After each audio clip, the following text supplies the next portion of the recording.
Welcome to another Brave Conversation. Just real girls talking real life. I hope you're encouraged as you listen in and join the conversation.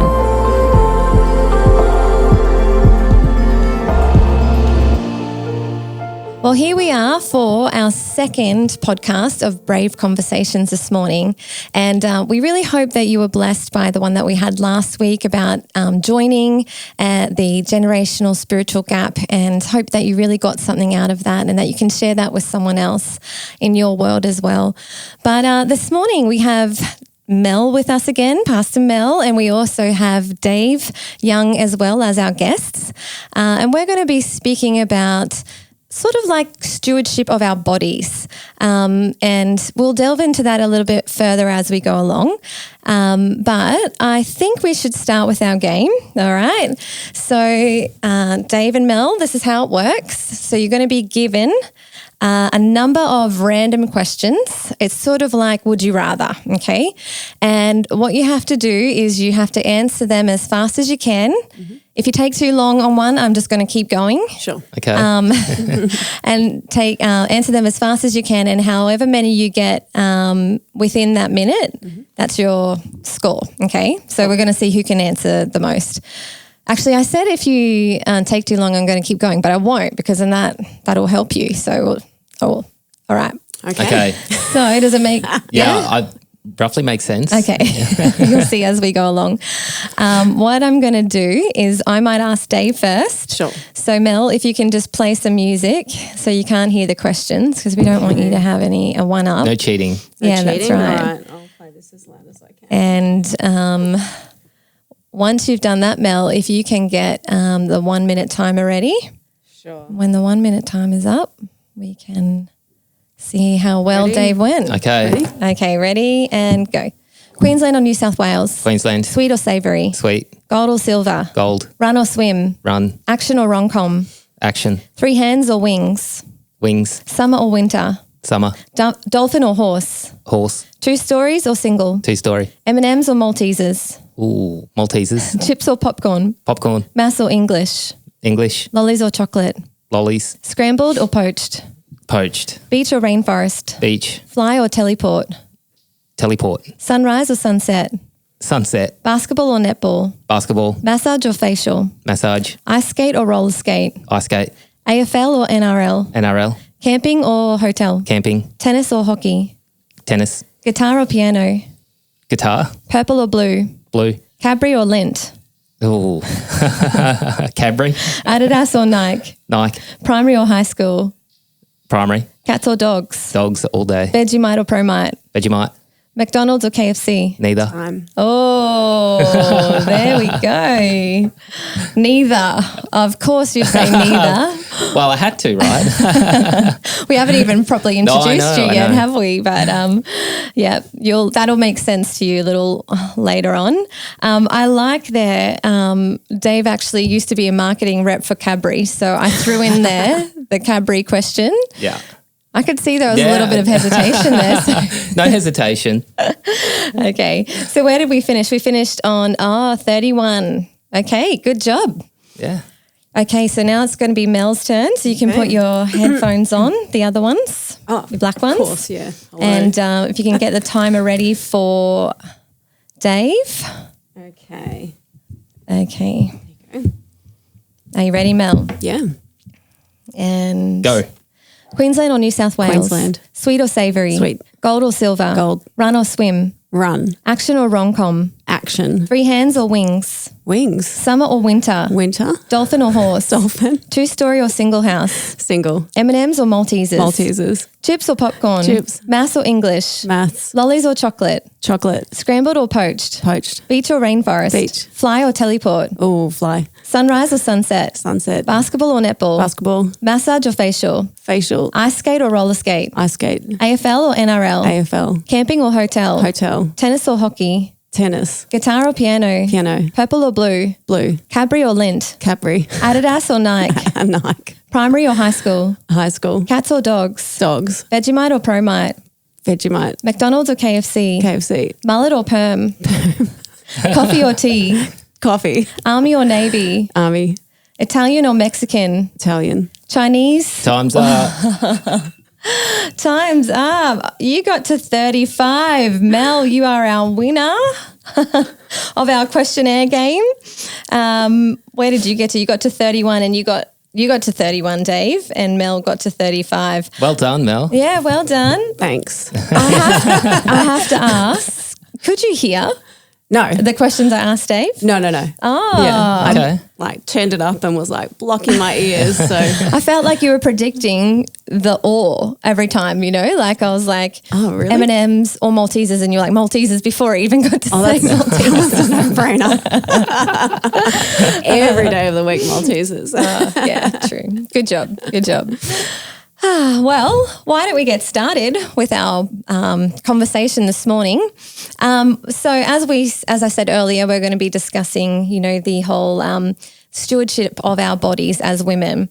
And in the Bible, it says, God encourages us to take good care, to be good stewards of what he's given us. And I think that sometimes we can often think of that stewardship as something that we own, like a possession or relationships or family members and that sort of thing, or the gifts or talents that he's given us.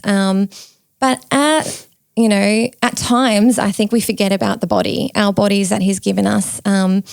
We are spirit, body, soul, mind, and sometimes the pendulum swings too far the other way, but our bodies get neglected. But he has given us these bodies for a purpose and a reason. And I just think it'd be really great today if we just get some insight and just have a conversation this morning with Dave. As I mentioned earlier, Dave Young, he's a qualified nutritionist. So we're going to be picking your brain a bit this morning. You. Yeah. And we also have Mel. So Pastor Mel, she's a jack of all trades. But this morning we're going to be picking her brain. She's also a personal trainer qualified. So we're going to just ask you for some tips as well. Sure. So what we put into our bodies and what we put out and what we're doing and what we need to be doing. Yeah. So Dave, why don't you just tell us a little bit about yourself before we get started? Yeah, so I didn't always start out as a nutritionist. You mentioned it earlier, but I did work in the food industry for one of Australia's largest confectionery companies, and spent over a decade in that space. Selling hundreds of millions of dollars worth of confectionery, and as my passion for health got bigger, my passion in the food industry got smaller. And so there was a point where my passion for helping people take back full control of their long-term optimal health became greater than my, career. And so that was the transition, and that's kind of where I made that change between, being in sales to becoming a nutritionist. Yeah, great. And what was the driving force behind that? I think it's just about being a great example of optimal health. And, when you're selling chocolates, lollies and cookies every day, I felt like I wasn't leading by example. Yeah. And just wanting to be the best example to our family, to the people around me, and just be a great picture of long-term optimal health. But then how can I actually help people, achieve or experience what I had? Yes. So I think that was, for me, it was not just about me and, hey, it's a great example for your kids and your wife and family, but how can you actually help other people get their health back as well? Yes. Yeah, that's right. Yeah. And when our health is back, everything else sort of then just, it's sort of that ripple effect as well. Yeah, we can't be operating on empty body. And so your experience as a nutritionist, tell us what experience you have with women, because obviously you're not a woman yourself, but Yeah, it's a great question. So I would say 90% of my clients are actually women, and they come to me for a whole number of different reasons. And I think, you could see women are in various stages of life, and then, have a wife of my own, and then we've got a young daughter, but then just helping my wife get her health on track as well has been really paramount to pre-pregnancy, then pregnancy, then postpartum, and now another one on the way, which is exciting news. Congratulations. Yeah, thank you. So, having essential, health is really critical for those stages. But then, there's a whole range of other women that I have helped where maybe they're busy professionals, and they're just constantly busy all day, or they're a busy mum. Or they're maybe at the later stage of life and they're a busy grandparent. Or they just want to be, great examples of health for their grandkids or their immediate family. So I don't think it matters what stage you're at in life, whether you're, in your 20s right through to, later years. We all require, optimal health for different stages of life. Yeah, that's right, exactly. And what about you, Mel? What input do you have on this topic, based on your biblical perspective, and what did you want to share? Just in terms of like stewarding our bodies So I guess for us to speak about, our responsibility to steward our bodies, for us to sort of look at our humanity, because that's really what this is, because like you said, we're more than just a body. We are like an integrated unit of body, mind, soul, spirit. So we really need to look at humanity in context of our relationship to God. So that's first and foremost. As Christians, we can't really speak of humanity without mentioning the Creator, because, that's really fundamental to who we are. So, if we're looking at, as women, we have these bodies. If we're going to look at that element of being embodied beings, we really need to go back to the start and go, okay, what does that even look like? What is human? Because, we go to Genesis and we look at the creation account and, the earth was made, the animals were made, everything was created and put in it. But then humans were made. And so whilst we are creation, we are separate to creation somewhat in that, we have created animals, for example, that might not have souls, or they might be different to human souls, but, humans have that spiritual element as well as that physical element. Made in his likeness. Yeah, that's exactly right. Yeah, we're made in the image of God. And so, that in itself, has a host of other questions that can come from it. Like, how are we like God? Are we substantially, like God in that we share the same substance? Are we functionally like God? Like, do we have a similar function? And, we can read in the Genesis account where we are to steward, we are to be responsible. Are we relationally like God? God is a triune. That's how we understand God as Father, Son, and Spirit. Are we relationally like God? So I would say we're probably all of those things.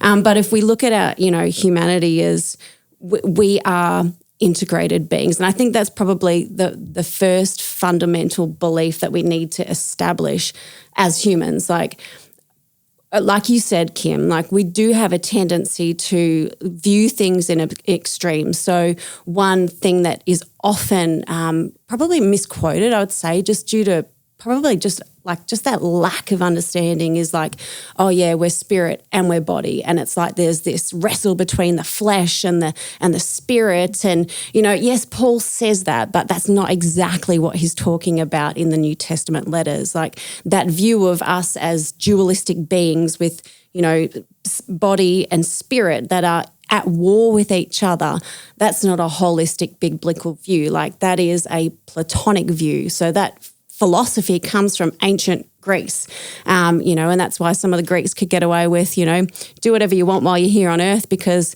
it doesn't really matter. Or, the side of it with the dualism is, we go to piety and we go to spiritual things and we, really focus on that but neglect our bodies. And so there are those two extremes, so that either that dualistic or, sort of reducing ourselves to we're just material, nothing really matters, there's nothing after this. So as Christians, our view is very much, no, we were created by God. It says in the Psalms, we're a little lower than the angels, but we're, sort of higher than creation. We're in the middle. We are these we are these integrated beings. Yeah. So that's really important for us to understand. And then what's the consequence of that? As we actually need to respond to our humanity with a holistic kind of view. rather than pitting one nature against the other. That's it's an interesting perspective. I love it. Yeah, it's good. So based on that then, what's your input, Dave, or your thoughts around the women that are just constantly on the go, the deadlines, never ending, to-do list, the mums, and, we often, those that are mums put themselves last, and just women in general. I think, whether you're a mum or not, you just can, it's that nurturing side where you just tend to put everyone else first. Yeah. What are some key tips that you might have as far as nutrition goes to make sure we're not just shoving anything in our mouths on the run, or starving ourselves all day because we've been too busy running around, and then just it's starving, like make up at night, so exactly. Like I think people starve themselves, and it's either through their busyness and not preparing in advance, or it's maybe you're following a diet trend around starving yourself, or it could just be a number of reasons why you are not eating. It could be emotional. It could just be a thought process that I'm not going to put myself first. And so I think just to kind of give you the example or go a little bit deeper, what happens is when you starve yourself, your blood sugar level drops dramatically. What happens then is cravings kick in. So when your blood sugar level drops, your body says burn muscle, hold on to body fat. And so essentially when you go into that starvation phase, your body's like, I need food. So typically at the end of the day, what we find is that people either binge eat or they're snacking on, high sugar foods or they're overeating. And so what happens then is you spike your blood sugar dramatically and your body says store body fat. And so it either phase during the starvation, whether you've starved yourself and you are holding on to body fat, or you've just binged eat, or you've just eaten whatever you can grab and you've spiked your blood sugar level, you're storing fat. So either way is actually not looking after you. And essentially what happens is your body says, I can't trust you. And so then what we need to do is change that and so let our body know that it can trust what we're going to feed it. And so it comes down to, does your body trust what you're going to do? Can it trust you to nurture it in such a way that it's going to go, hang on, everything's in balance and everything's fine. So, okay, cool. It's okay that we're, maybe we can shed a few kilos. Maybe we can, rebuild some muscle mass. And I think that's getting your body into a state of just trusting what you're going to feed it. And some of the biggest just tips that, for women is just preparing in advance. It's like, the first thing I do is get out a calendar for the whole week, and when are you going to prioritize looking after you? From a nutrition perspective. So when are you going to go shopping? Is it online or is it in a store? So when are you going to prioritize buying quality food? Then secondly, when are you going to prioritize cooking that or preparing that? And so I think it's just about being prepared and planned in advance so that you don't get caught off guard. Dinners, you cook extra dinner and have it for lunch the next day. Some really quick, simple tips like grab, healthy foods, prepare snacks in advance so that you've got food, like healthy snacks, that is.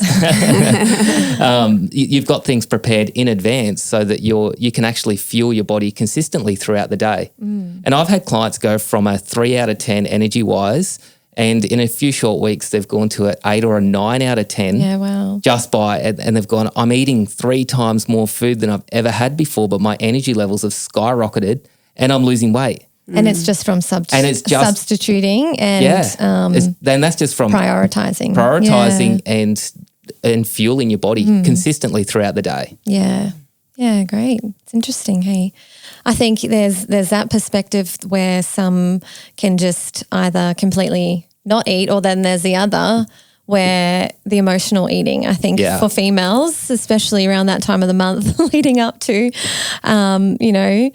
that week, it's like I'm on a rampage where I just want to. I know Jess is really good. So Dave's wife, Jess, is a good friend of mine, besties since we were little. And she's quite intentional about putting, getting rid of all those things in the house that could be tempting during that week and just putting other treats. And just speaking of my wife, she wanted me to mention her famous quote that says, is what I'm about to eat going to fuel me or is it going to fatigue me? Or is it going to heal me, or is it going to harm me?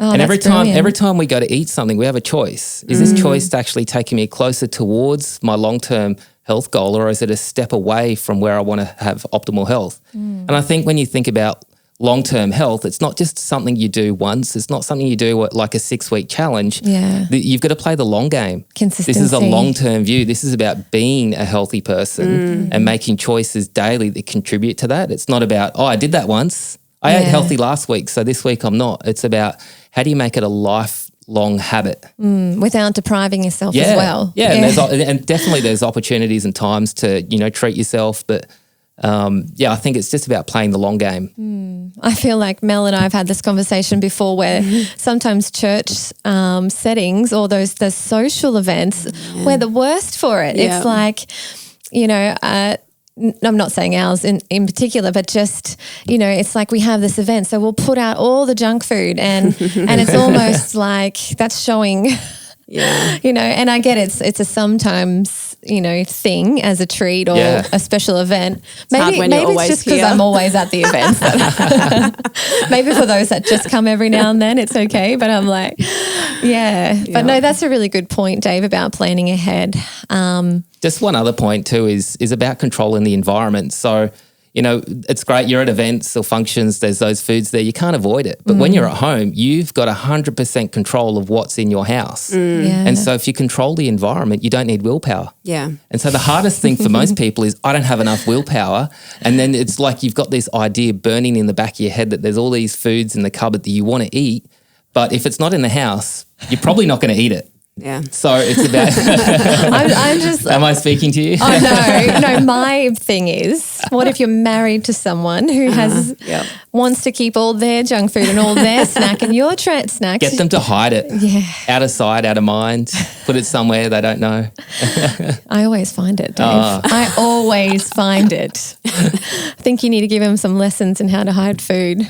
That can be our next podcast. How to hide naughty food in the house. That's it.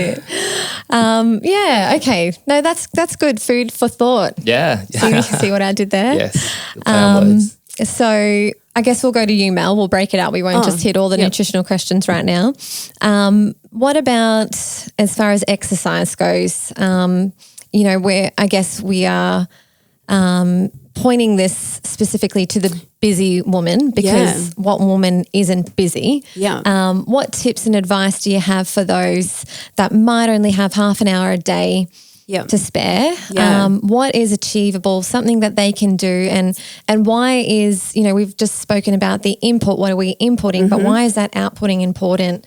What tips do you have for us? Yeah, sure. So I'll address that, but I wanted to just quickly add, like Jess's stopping and asking that question, is this going to heal me or harm me, fuel me or fatigue me? I think that's really, really cool. And I think that's really just honoring the gift of our bodies. So what I was talking about before about, being made human, like God made creation and it was good. He made humans and he said it was very good, So I think that it's really important to recognize what a gift actually we as humanity have. Our bodies are so incredibly complex. Our bodies know what we're up to and will work against us. That is just phenomenal. I just think that, it's important for us to recognize that. And it's important, it should be important to us because it is important to God because after all, Jesus came and Jesus came as fully human. Yeah. And so that, I think that's a perfect reason for us to actually honor, if it matters that much to God that he would come in our humanity, it must be it should be pretty important. Can I dispute the fact that he only lived till he was 30, Mel? He didn't need the longevity, though. No, I was thinking the same thing earlier. Exactly. He knows. Oh, exactly. So it is important, and even just acknowledging that we have this finite. We are finite beings, God is infinite. And if we treat ourselves like we're infinite, like we can just run around and run on the smell of an oily rag, what does that actually say about our trust in our Creator? What does that say about our ability to lean on God as his finite creatures? I think it says a lot. But you asked a question about exercise. So what are some of the things? Like, yes, we're time poor, but we all have the same amount of, minutes and hours in the day. So, how do we get exercise in? Well, I think that the first thing to do is actually make it a priority because we have these gifts. And so if we look after them, they're going to, do well by us. They will, we treat them well, they will look after us, hopefully into old age. And if we're not exercising, what happens? Well, if we're not exercising, our bodies just age. And so one of the biggest things that I think for women that I've observed. So in my experience as a personal trainer, I worked for a decade as a PT, training groups of primarily women. So my typical client was a 41-year-old woman, and so it was anywhere around that, but that was sort of my average aged client. And what I observed was a strong woman actually is incredible because it affects her emotional health, her physical well-being, in terms of aches and pains and back pain and, whatever else. It's, mentally beneficial. It's socially beneficial. Like, the endorphins being released. Yeah, but just even feeling confident in one's body makes a massive difference to how you go about life. And I trained hundreds of women and, I never had anyone that didn't end up enjoying the exercise. Like they might have come and, not really loved it, but, pretty soon they were converted to, it was just became a part of their life. And, like even today, some of the, my first clients when I first started, still train and regularly exercise. And, I just think it's brilliant. But I think the key is we've got to prioritize. If you only have 30 minutes, then that's all you need. And for those that, they can't afford maybe a PT or they don't have a gym membership, what's your hot tips? Well, I mean, it really does depend on the individual's fitness level. So you've got to know where you're at. If you're starting from base, best place to start is walking and then build from there, okay? But the thing is you have to build. We have access to so much stuff online these days. So you can go on and get free videos off YouTube. There's reputable trainers online. So I'd say that comes with a caution. But, even, there's apps that are very affordable. You could do trials and do exercise, using an app. I do like the idea of if you are not someone who's been athletic or is a little bit unsure, having a trainer or someone who is an exercise expert, because sometimes like our proprioception, our awareness of our body in space is it can be a bit off. So I've experienced that. Yeah, like you think you're doing something and you're not. So having someone who knows what they're doing is beneficial in terms of exercising properly because they can bring it to your attention. So that's one positive for training with someone. So even if you had a friend that you could buddy up with that might be able to cue you, or training in front of a mirror, that could also be beneficial if you didn't have the finances to train like with a trainer. So I think the other key is just enjoying what you're doing. Strength training is really important. If you can do it with a trainer or through an app or something like that, you don't even need the best dumbbells or anything like that. Grab a couple of, filled up water bottles, both the same size because you want to, train evenly, or, tinned something, or, use the washing basket, full of washing, or, there's plenty of incidental exercise that we can do, as well as like training to a specific program. Yeah. And so why is weights, maybe lifting weights or whatever, why is that important to women? Is it just for a specific age demographic or to everyone? Having muscle is important. And like Dave spoke about it before, like, your body sort of saying, oh, hang on, let's consume muscle, which is really bad because your muscle dictates your metabolism. So if you have more muscle, you have a higher metabolism. And so that's why strength training is really important, because when you've got a high metabolism, you're going to be burning your fuel. You're also keeping your hormones in check, which is really important. When we don't train our muscles throughout our life, we get to a particular age, and Dave, you probably know what it is, better than I, but, we get to a particular age and then our hormones that produce muscle or can build muscle decrease. And so it becomes more challenging as we age to actually gain muscle mass. After 30, you start losing muscle mass. So it's super critical to not only strength train, but one of the things I notice with women in particular is they don't have enough protein in their diet to build the muscle mass. So it's great that you want to do, like, strength training is amazing and it's great for bone strength as well. But getting adequate protein in your diet. So I just see so many people completely, I would say that 100% of every client I've spoken to is deficient in protein. Wow. Just at the basic level to maintain their body. Like, it's probably the most deficient macronutrient I see people deficient in is protein. Right. And so if you're not getting adequate protein in your diet, then it's going to be really hard to build muscle mass. So I think it goes hand in hand. You need to fuel your body with adequate protein and then back it up with strength training so that you get the best effect and the best outcome. Yeah, right. Yeah.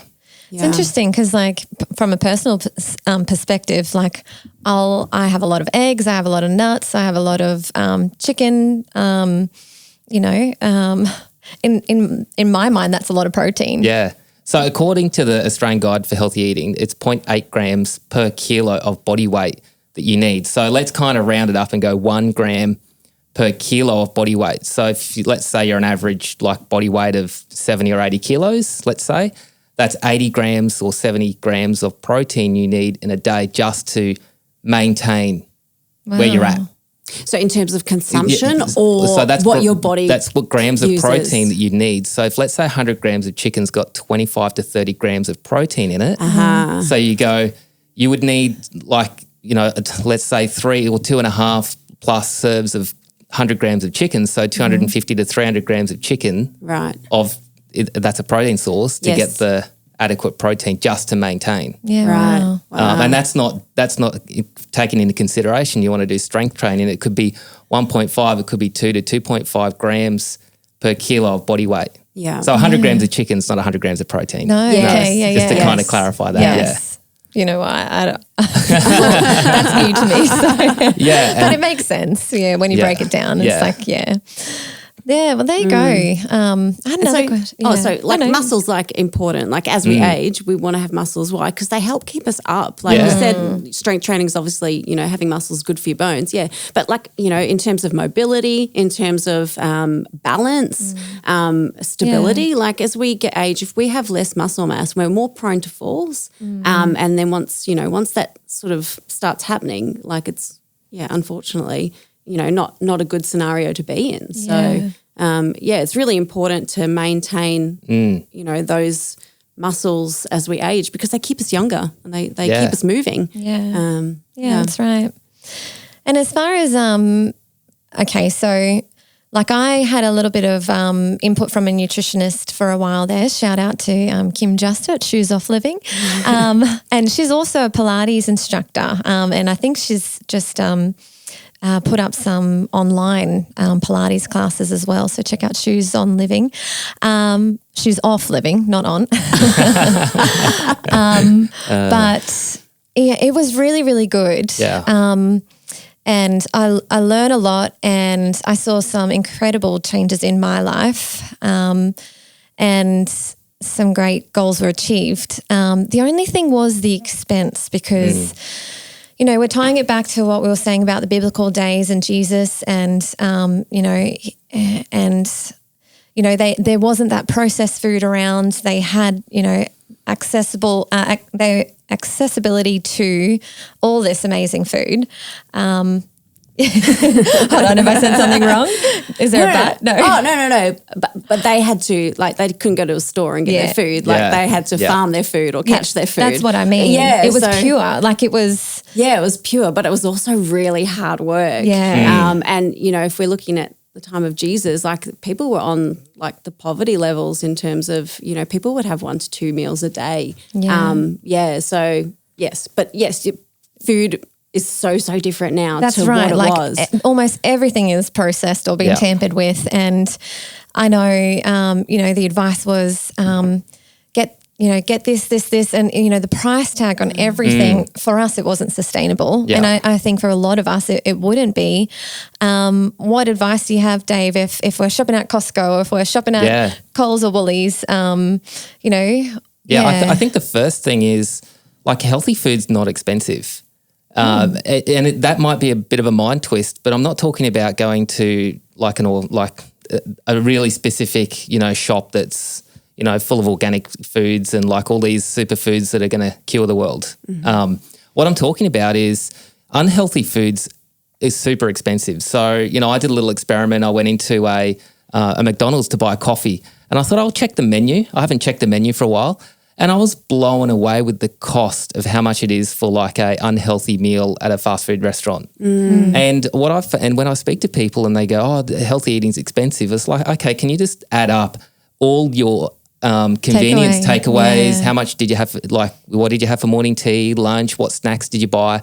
And we worked out that there was one person in particular that was spending $200 a week on food out of the home. Wow. So dropping into 7-Eleven, buying a, you know, sandwich or buying this or buying that. It all adds up. It adds up. And then we actually got them like prepared in advance. They went shopping, they prepared food, they took food with them from home, they made meals. And they were like, I'm saving hundreds of dollars a week just through eating. They were eating healthy, but they were saving money because they were planned. And I think you can really get caught, like, yes, obviously the cost of living's going up, you know, groceries and food's going up. But I think if you're smart about what you do and just, you know, you can shop at farmers markets for all your fresh, you know, fruit and veggies. You can, you know, there is, you know, buy foods that are in season. Yes. You know, there's frozen vegetables so that things don't go off, and, you know, you can store them for a longer period. So I think if you just get creative and smart, healthy food doesn't have to be boring, and it doesn't have to be expensive. Yeah. Well, that's good to know. And what's your thoughts on frozen vegetables? You just sparked a thought. Yeah. Is it true that, you know, frozen, it keeps all the nutrients and... Yeah, so from the studies I've read is that the nutrition value between, like, obviously fresh is going to be better. Yeah. And you don't know the time between when they harvested the frozen and when they snap froze it. But you would say that when they snap freeze it, it locks in the nutrients. It's just, you know, obviously it's a very convenient way to have healthy food on the go, like ready in the house in case. Yeah. So that there's no question of, I've got nothing. And then you resort to unhealthy food. You'd rather have like frozen vegetables as a backup in the freezer, Yeah, right. you know, with, you know, maybe some frozen fish portions. You could quickly defrost both of those in minutes and have a healthy meal, and it's cost effective, and you didn't have to go and, you know, buy some expensive takeaway. Yeah. I know for us, one thing that works really well, Caleb and I often have those, you know, tins of tuna and those microwavable brown rice packs and like frozen veg. And so if we're in a rush and we haven't planned ahead because it's been a crazy week full of, you know, whatever, we just do that. And yeah, I mean, it's probably not the best, but it's better than, what's your thoughts? Well, look, I think it's better than, you know, having takeaway. And I think just having your week planned out in advance. And I think that's where some people can get really overwhelmed with the whole process. Like, oh my gosh, you've spoken about protein, you've spoken about like size, portion sizes, how much do I weigh, trying to calculate it. And I think sometimes it get really overwhelming. And what I find, some people instinctively know what they should do, but then when you lay it out on for a week plan and go, hey, here's a simple week plan laid out for you, and they go, it just takes the mental stress out of the week. Yeah. And so I think just having it mapped out, like you've got Monday to Friday or Monday to Sunday mapped out, you've got your exercise planned in there, you've got when you know, preparing meals, when you're shopping. Yeah. It's like a predetermined event. Yes. Yeah. And it's not like you're doing it last minute, adding extra stress. Yeah. There's nothing worse that you hop in the car from work or you're driving home, you're waiting for that dreaded question that's like, what's for dinner? Yeah. It's like, oh, what's for dinner? Like, I hate haven't that thought question. of anything. Yeah. So, Hate having to make the decisions yeah. all the time. So if the decision's made for you and it's planned and it's thought out, like it makes life easier. It's just automating one of those areas of life that most of us don't. Yeah. And I think you just flipped the perspective that some people have that, look, this is what's in front of me. This is my to-do list this week. This is the priorities. The kids have got this at school. I've got this at work. I've got this, and this.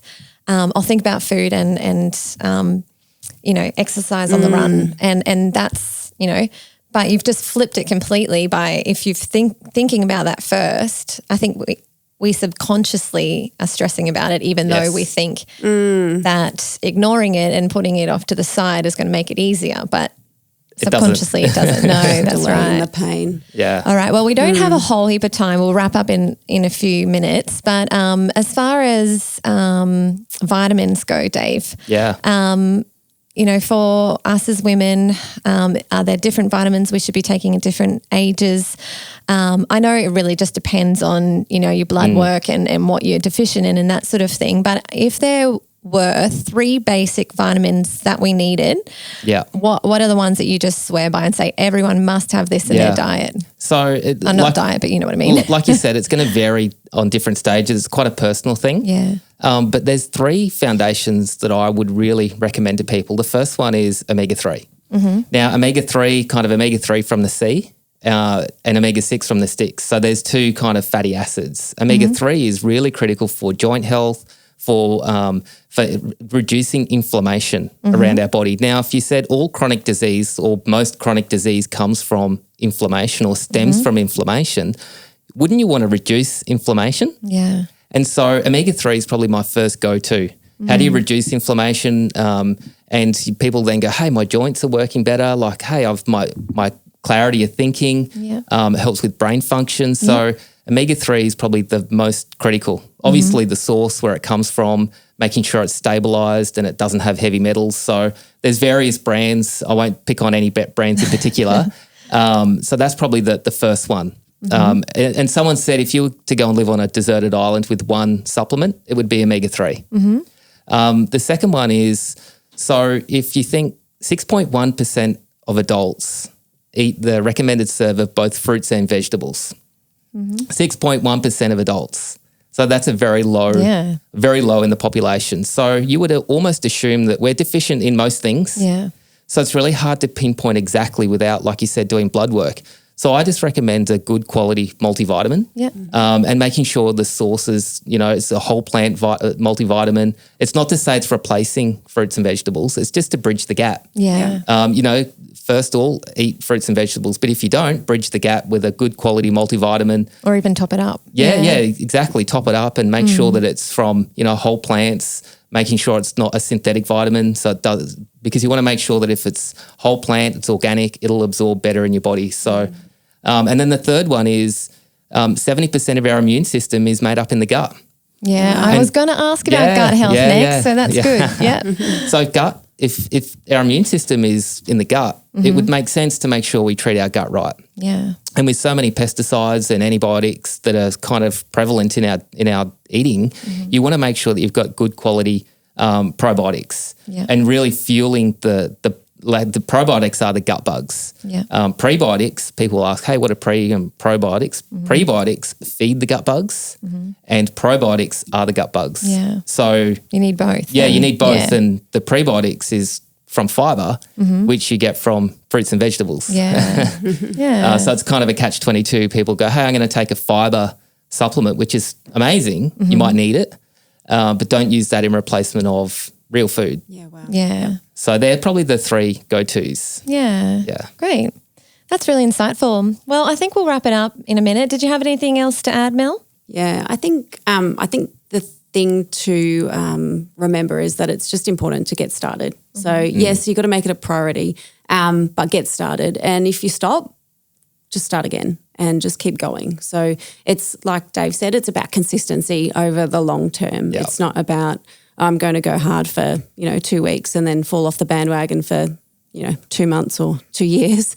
It's just about consistency. So if you find that you miss a day, that's okay. Just do it the next day. You don't need to sort of punish yourself or sort of be extreme about it, which I know that we can be at times. So that would be one thing. And the other thing is, if you're new to exercise and you're not sure where to start, no matter what age you are, you really just need to get your heart rate up. So we've got to get our heart rate up. We've got to get a bit sweaty. We've got to get a bit uncomfortable. And, over time with consistency, you'll find that you'll just increase your fitness. So whether that's cardiovascular or whether that's in your strength, they are really key. Like if you're not breaking a sweat, the chances are you're not actually challenging yourself enough to build your fitness to grow. So that would be my, that would be. Yeah, that's great.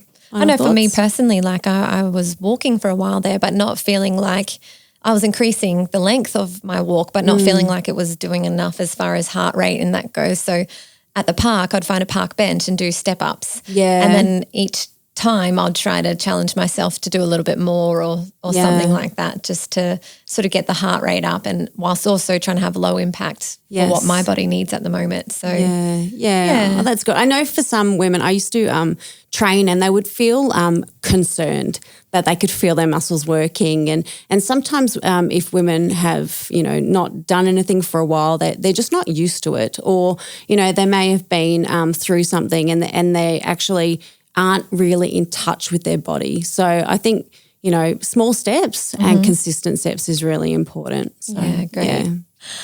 Before we close, Dave, you're from Young Health, aren't you? Yes, Young Health. Just give us a little shout out to your own. Yeah, no worries. Your own business and Instagram socials that we can follow along. Because I know before you go on that down that road, like I know I've found it really helpful. A few little things that you've popped up on Instagram, and the little things you say, I've gone, oh, that's good to know, and it's just little things that we can run with. So Young Health is my business, and I help busy professionals drop unwanted kilos and increase their energy. And that could just, like I said, be at any stage of life. Where you're either busy in your 20s in your career, right through to like a busy grandparent. So there's no age limit to who I work with. And essentially I love helping people take back control of their long-term health, take the complexity of nutrition and science and simplify it into an easy to follow roadmap that goes, hey, this makes sense, that steps you closer towards your long-term health goals. Various ways I can help people, but one way I can help is through a free nutritional assessment, which is something I offer. It's a free 30-minute one-on-one call with me over Zoom. And essentially I just help people unpack what's going on and give some basic advice or guidance, or, hey, maybe refer them on to someone else. Yeah. And you can find a easy to book link on my website, which is younghealth.com.au. I am on Instagram, like you mentioned. It's busyexecutive.nutritionist. So a bit of a change on the Instagram handle recently, just to focus on helping busy professionals really unlock energy and reduce unwanted kilos. Yeah, great. Awesome. Well, thanks so much for your time today, for coming in. Thank you. Appreciate it. And both of you for your insight. And for those who are listening, we really hope that this podcast blesses you. Don't forget to share it with someone else in your world, and have a great day. Thank you.